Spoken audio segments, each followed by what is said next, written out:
beautiful ladies. Hi ladies, okay. Today I'll be talking about tools you need for your straight hairs. Like the one I'm wearing, straight hair. By the way, this is a bone straight, so if you need this bone straight, 8 inches is available. So tools you'll be needing for your straight hairs. Firstly, you will need your rat tail comb, base comb. It goes handy anywhere you want to go to. You need it.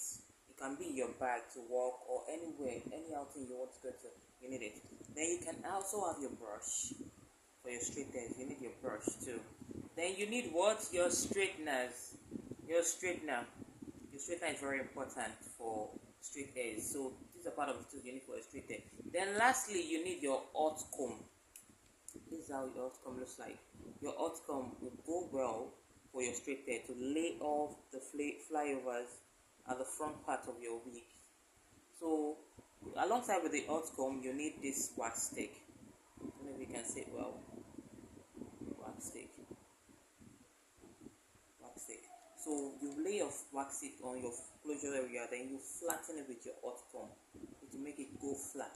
So those are the tools you need for your straight hairs. Stay with me for more hair tutorials. Lolari Hairline got you covered. Thank you.